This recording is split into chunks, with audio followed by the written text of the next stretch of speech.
रहमान रहीम। अस्सलाम वालेकुम। तमाम तारीफ़ें रब्बुल आलमीन के लिए और तमाम दुरूद व सलाम हज़रत मोहम्मद मुस्तफ़ा सल्लल्लाहु अलैहि वसल्लम के लिए। क्या पाकिस्तान तहरीक इंसाफ 9 मई पे माफ़ी मांगने जा रही है? महमूद अचकज़ई को, जो पाकिस्तान तहरीक इंसाफ के कैंडिडेट भी नहीं है, उनकी टिकट पे नामजद भी नहीं हुए, मुंतखब भी नहीं हुए, उनको अपोजिशन लीडर बनाया जा रहा है। और इमरान खान को किस शख्स के आज़ादी या रिहाई का बेसब्री से इंतज़ार है?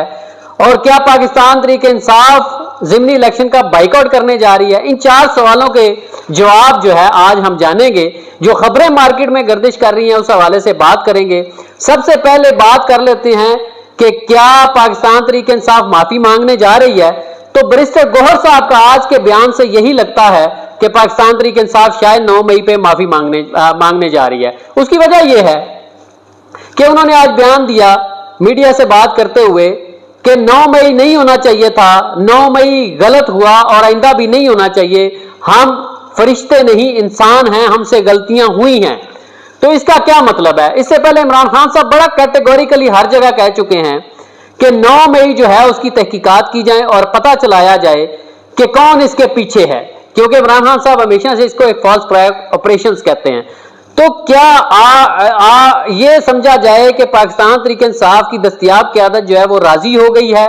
बज़ाहिर तो यही लगता है, हालांकि इमरान खान साहब की लाइन लेंथ जो है वो कहीं और है और पार्टी की लाइन लेंथ कहीं और है। बहरहाल बैरिस्टर गौहर साहब या तो अभी इमरान खान साहब तक ये बात पहुंची नहीं, या बैरिस्टर गौहर साहब जाती हैसियत में ये बयान दे रहे हैं। जब इमरान खान साहब से किसी की मुलाकात होगी तो फिर ये मामला जो है वो खुलेगा और फिर उसके बाद इस पर बात की जा सकेगी। दूसरा, महमूद खान अचकज़ई को क्यों अपोजिशन लीडर के लिए नामजद किया गया? वो इसलिए किया गया क्योंकि मौजूदा क़यादत जो है वो पाकिस्तान तहरीक इंसाफ की, जब पाकिस्तान तहरीक इंसाफ के अरकान नायल हुए हैं तो उसके बाद एक आपस में लड़ाई शुरू हो गई। तो इमरान खान साहब ने इस सूरत-ए-हाल को भांपते हुए ये फैसला किया। जरा ये बताते हैं कि महमूद खान अचकज़ई चूंकि अपनी पार्टी के नहीं है तो इसलिए वो जो है वो चूंकि एंटी एस्टेब्लिशमेंट भी समझे जाते हैं तो वो अच्छी तरह लीड करेंगे और इस तरह आपसी जो इख्तलाफात हैं वो भी खत्म हो जाएंगे। और इमरान खान साहब समझते हैं कि पार्टी जो पहले ही टूट फूट का शिकार है उसमें मजीद टूट फूट नहीं होगी।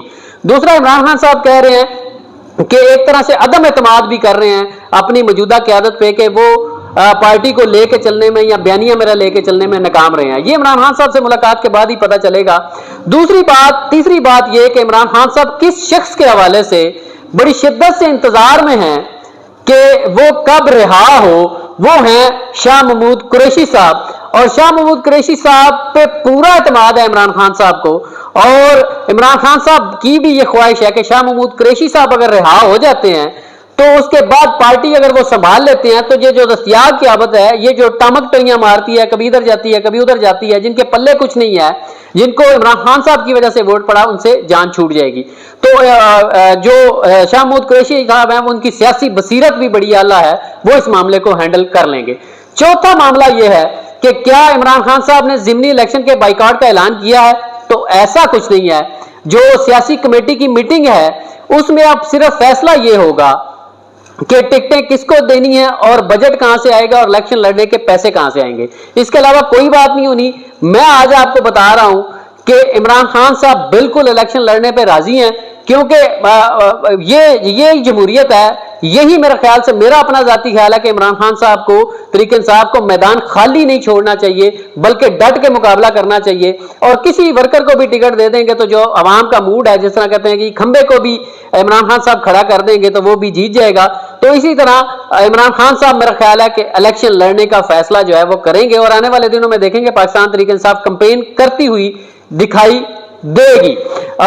क्योंकि खाली मैदान पहले भी एक दफा इमरान खान साहब ने छोड़ा था तो तब भी नुकसान उठाया था। तो ये 4 मुद्दे थे। मैं बता रहा हूं आपको, पाकिस्तान तहरीक इंसाफ इलेक्शन भी लड़ेगी, महमूद खान अचकज़ई साहब अपोजिशन लीडर भी नामजद होंगे, शाह महमूद कुरैशी पे भरपूर एतमाद जो है वो भी है, और जो इसके अलावा बाकी मामलात हैं, जो अदम एतमाद है, वो भी जब महमूद खान अचकज़ई अपोजिशन लीडर नामजद होंगे तो पार्टी यकसुई के साथ एक तरफ फोकस होगी और महमूद खान अचकज़ई जो है वो अपोजिशन लीडर होंगे तो वो शायद एंटी एस्टेब्लिशमेंट बयानियां लेके चलेंगे, जिस पे शायद पाकिस्तान तहरीक इंसाफ को लीड करते हुए बतौर अपोजिशन लीडर वो नजर आएंगे। तो आने वाले दिनों में देखते हैं क्या होता है। नून लीग ने बहुत सारी टिकटों का फैसला कर लिया है जिमनी इलेक्शन के हवाले से, तरीके इंसाफ का फैसला आ जाएगा तो असल मुकाबला तरीके इंसाफ और नून लीग के दरमियान ही होगा। तो आने वाले दिनों में मैं भी देखता हूं और आप भी देखेंगे कि हालात किस तरफ जा रहे हैं। अल्लाह ताला से दुआ है कि अल्लाह ताला इस मुल्क पे अपना करम और फजल करे।